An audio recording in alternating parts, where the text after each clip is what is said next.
नमो नमः नमः संस्कृताय। संस्कृत सुधा चैनल के अंतर्गत यक्ष युधिष्ठिर संवाद की श्रृंखला 4 में आप सभी का स्वागत है। इससे पूर्व के क्रम में हम 1 से लेकर 25 तक के श्लोकों का अध्ययन कर चुके हैं। कथा वस्तु से हम अवगत ही हैं कि प्यास की अनुभूति होने पर युधिष्ठिर अपने चारों भाइयों को एक एक करके जल की खोज में भेजते हैं वनवास के दौरान। और जब चारों में से कोई भी भाई वापस लौटकर नहीं आता तो वह व्याकुल होकर उनकी खोज में जाते हैं तो देखते हैं कि एक जलाशय के समीप उनके चारों भाई मृत पड़े हैं। उनको देखकर युधिष्ठिर को अत्यधिक आश्चर्य और दुख होता है। वह विलाप करने लगते हैं और साथ ही साथ वो ये भी सोचते हैं कि ऐसा कैसे संभव है कि मेरे इतने चारों वीर भाइयों को किसी ने इतनी आसानी से मार दिया है। तो आइए देखते हैं आगे के क्रम में। इससे पूर्व उन्होंने बहुत संभावनाओं पर विचार किया कि इस प्रकार का कार्य किसका हो सकता है। तो उन्होंने सोचा कि यह कार्य या तो किसी दिव्य शक्ति का हो सकता है या दुष्ट बुद्धि दुर्योधन ने इस तरह का कोई षड्यंत्र किया हो।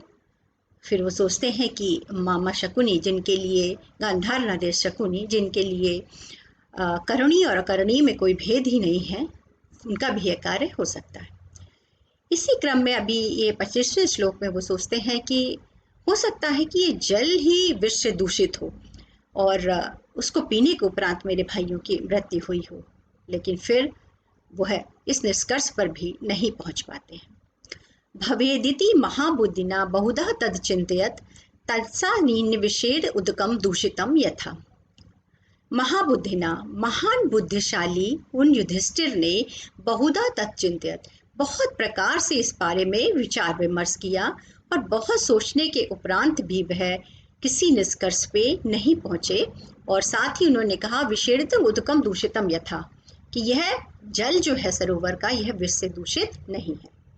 इस प्रकार महान बुद्धिमान युधिष्ठिर ने इस विषय में तरह तरह से विचार किया और बहुत सोचने के उपरांत वह इस निष्कर्ष पर पहुंचे कि यह जल विष से दूषित नहीं है।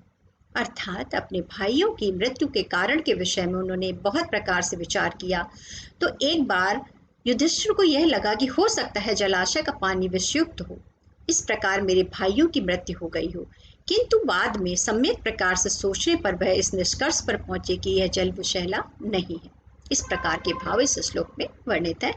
भवदेति महाबुद्धिना बहुधा तद चिंतयत, महान बुद्धिशाली उस युधिष्ठिर ने बहुत प्रकार से सोचने पर तस्यासीनः यह समझा, ये निष्कर्ष निकाला, विषेणेत उदकम दूषितम यथा, न, यह जल विष से दूषित नहीं है। अब ऐसा क्यों लगा उन्हें कि यह विष से दूषित नहीं है? बुद्धिमान युधिष्ठिर ने इस विषय में तरह तरह से विचार किया तथा बहुत सोचने के उपरांत वह इस निष्कर्ष पर पहुंचे कि यह पानी विष से दूषित नहीं है, क्योंकि मृत्यु के उपरांत भी इनके शरीर में विकृति नहीं हुई है। मेरे भाइयों के मुख का वर्ण प्रसन्न एवं निर्मल है, ऐसा वो सोचने लगे। अर्थात युधिष्ठिर ने बुद्धिपूर्वक जब विचार किया कि क्या यह जल जो है सरोवर का विषयुक्त हो सकता है, तो अंत में उन्होंने यह निष्कर्ष निकाला कि नहीं, यह विषयुक्त नहीं है, क्योंकि अगर यह जल विषैला होता तो इसको पीने के उपरांत मेरे भाइयों के शरीर में कोई ना कोई विकार अवश्य दिखाई देता, मुख वर्ण भी नीला पड़ सकता था, किंतु ऐसा नहीं हुआ है। अतः इनकी मृत्यु विषयुक्त जल को पीने के कारण नहीं हुई है। मृतान अपि चैतेषां विकृतम नैव जायते, मरने के पश्चात भी मेरे जो ये भाई हैं इनके शरीर पर विकृतियां नहीं हुई हैं। मुख वर्ण प्रसन्ना मे भ्रातृणाम, मेरे भाइयों के मुख वर्ण भी प्रसन्न दिखाई दे रहे हैं। इत्यचिंत्यत, ऐसा उन्होंने सोचा, विचार किया और निष्कर्ष निकाला। एकैत औघ बलान्मि पुरुषं सत्तमान को अन्यः प्रतिमासेत कालांतर अयद्रादते। फिर अंत में जब कुछ भी उनको समझ में नहीं आया, बहुत सारे विचार करने पर भी जब वो अंत में किसी एक कारण पर नहीं पहुंच पाए, तो उन्होंने फिर क्या सोचा कि एक एक करके अलग अलग शक्ति के समुद्र एवं पुरुषों में श्रेष्ठ मेरे भाइयों को समय आ जाने पर सबका अंत कर देने वाले यमराज के अतिरिक्त कोई और दूसरा कौन टक्कर दे सकता है। एक औघ बलान, एक एक करके हर एक एक प्रत्येक भाई मेरा जो है वो अलग अलग शक्ति के समुद्र के समान है और पुरुष सत्तमान पुरुषों में श्रेष्ठ है। को अन्य प्रति समासेत कालांत दृढ़ाते, जैसे एक बार जिसका जन्म होता है उसकी मृत्यु निश्चित होती है, वो चाहे कितना ही बलशाली क्यों ना हो, सबका अंत निश्चित होता है। तो वही बात है कि सबका जैसे समय आ जाता है, काल आ जाता है, तो उस समय आ जाने पर को अन्य प्रत्याशित उस यमराज के अतिरिक्त, समय के अतिरिक्त कौन इससे टक्कर ले सकता है। अर्थात इसका मतलब इनका मृत्यु का समय ही आ गया होगा, ऐसा मैं मानता हूँ। एक एक औग बलान पुरुष सत्तमानाम, एक एक करके शक्ति के समुद्र पुरुषों में श्रेष्ठ मेरे इन भाइयों को कालांतर दर्दे प्रति समासेत को अन्य, इनका समय आ जाने पर यमराज के अतिरिक्त कौन इन्हें मार पाने में समर्थ हो सकता है। आगे देखते हैं। एतेन व्यवसायेन तयोः वह ग्रामाण गहमानश्च तत्व अंतः अंतरिक्षा शुश्रवे। इस प्रकार विचार करते हुए निश्चय से युधिष्ठिर ने जल पीने की इच्छा से युक्त होकर उस सरोवर में उतरे। उस जल में अवगाहन करते हुए उन्होंने अंतरिक्ष से सुना, अर्थात जब युधिष्ठिर ने जल पीने का प्रयास किया तो उन्हें अंतरिक्ष वाणी सुनाई दी। एतेन व्यवसायेन ततोयम व्यगारमा, इस प्रकार विचार करते हुए बार बार इधर उधर निष्कर्ष पर न पहुंच पाने पर उन्होंने सोचा कि सबसे पहले जल पीता हूँ, इसके बाद शांति भाव से फिर विचार करूंगा। तो इस निश्चय से युधिष्ठिर उस जल में उतरे, जलाशय में गए। गहमानश्च ततः तोयम, और वहां पर जल पीने की इच्छा यानी प्रयास करते हुए अंतरिक्ष शुश्रवे, उन्हें एक अंतरिक्ष से आवाज सुनाई दी। क्या आवाज सुनाई दी? आगे के श्लोक में है, अहम बकः शैलः मत्स्य भक्षो नीता मया प्रेतवशम तव अनुजः त्वं पंचमो भवितः राजपुत्रा न चेत प्रश्नः प्रतिष्ठो वशा करोषि। अहम बकः शैवल मत्स्य भक्षो, मैं शैवल मैंने शिवार घास या काई खाने वाला और मत्स्य माने मछलियों को खाने वाला, एक बकह माने बगुला हूँ। मैं इस सरोवर में काई और मछलियों को खाने वाला एक बगुला हूँ। नीता मया प्रेत वशम तव अनुजः, तब आपके अनुज माने छोटे भाइयों को मया माने मेरे ही द्वारा प्रेत वशम नीता मृत्यु के वश में किया गया है, ले जाया गया है। तुम पंचमो भविता राजपुत्रा, ही राजपुत्र युधिष्ठिर आप पंचम मतलब पांचवें हो जाओगे, यानी इन चारों को तो मैंने मार ही दिया, आप उसी में क्रम में पांचवें हो गए। न चेत प्रश्न प्रक्षुतो विशा करोमि, यदि तुम मेरे प्रश्नों का उत्तर नहीं दोगे और उसके बाद उससे पूर्व ही जल पी लोगे तो तुम पांचवें होगे। हे राजकुमार युधिष्ठिर, मैं सेवार और मछलियों को खाने वाला बगुला हूँ। मेरे द्वारा ही तुम्हारे यह छोटे भाई यमलोक ले जाए गए हैं। यदि मुझ पूछने वाले के प्रश्नों का उत्तर नहीं दोगे तो तुम यमलोक में जाने वाले पांचवें व्यक्ति होगे। अर्थात जैसे ही युधिष्ठिर ने जल पीने की इच्छा की, अंतरिक्ष से आती हुई आवाज ने कहा कि मैं एक बगुला हूँ और मैंने ही तुम्हारे भाइयों को मारा है। यदि तुम भी मेरे प्रश्नों के उत्तर दिए बिना जल पियोगे तो तुम्हारी भी मृत्यु गति होगी। मातात साहसम कार्षिमं पूर्व परिग्रह प्रश्न उक्त्वा तु कौन्तेय तत्पिब हरस्वचा।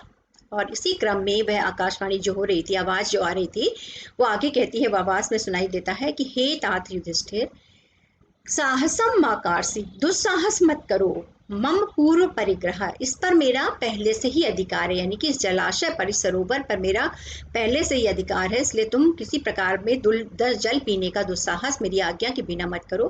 प्रश्नहन उक्तवः, जो मैं प्रश्न पूछ रहा हूँ उनके आंसर देकर, उत्तर देकर, तू कौन्तेय ततः पिब हरस्वचा, इसी के बाद हे कौन्तेय, हे कुंती पुत्र युधिष्ठिर, तुम जल पिबो या हरस्वचा ले भी जा सकते हो।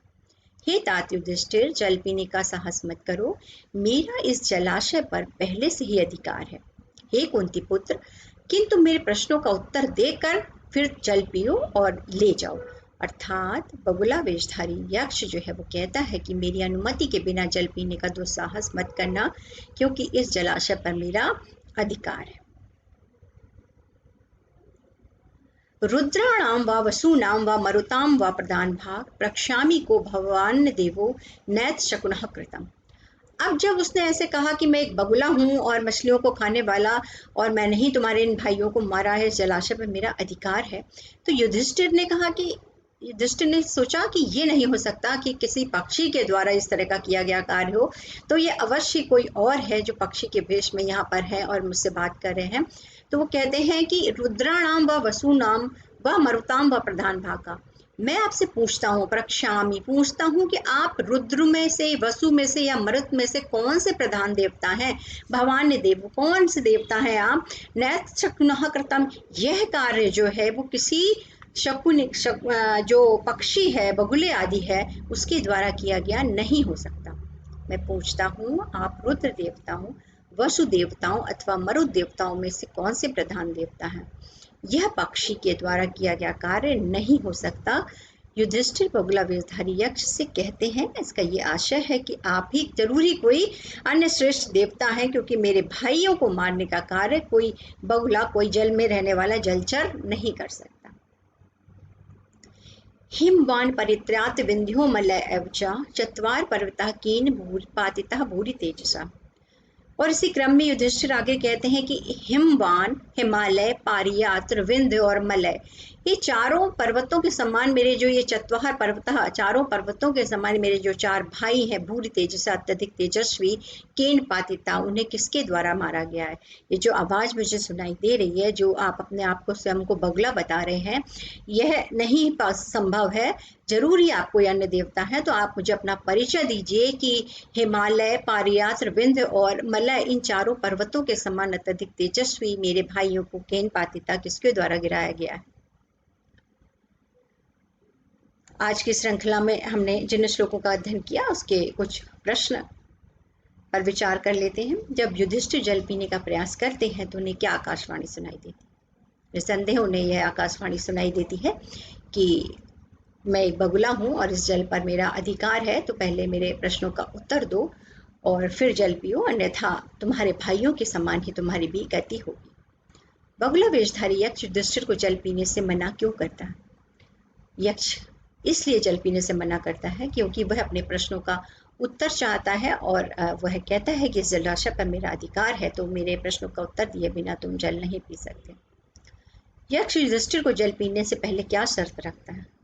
युधिष्ठिर के सामने यक्ष यह शर्त रखता है कि पहले मेरे प्रश्नों का उत्तर दो और उत्तर देने के पश्चात ही तुम जल पी सकते हो, अन्यथा इस जल पर मेरा अधिकार है। अगर तुमने मेरी आज्ञा का अवहेलना किया तो तुम्हारी भी अपने भाइयों के समान ही गति होगी। यक्ष के द्वारा स्वयं को बगुला बताए जाने पर युधिष्ठिर उनसे क्या प्रश्न करते हैं? बगुला बताए जाने पर युधिष्ठिर उनकी बातों पर विश्वास नहीं करते और वो कहते हैं कि आप मरुत देवता या अन्य कोई महान देवता हैं, आप अपना परिचय दीजिए कि आप रुद्र देवता हैं, कौन से देवता हैं, क्योंकि किसी पक्षी के द्वारा, किसी जलचर के द्वारा मेरे भाइयों को नहीं मारा जा सकता। युधिष्ठिर अपने भाइयों की तुलना किससे करते हैं? वो कहते हैं अत्यधिक बलशाली थे, तेजस्वी थे और हिमालय, पारियात्र, विंध्य और मलय पर्वत के समान मेरे चार भाई थे, तो वह अपने भाइयों की तुलना चारों पर्वतों से करते हैं। तो आज की श्रृंखला में हमने कुछ श्लोकों का अध्ययन किया और इसके आगे के जो श्लोक हैं उसकी कड़ी, अगली कड़ी में हम उसे देखेंगे। धन्यवाद।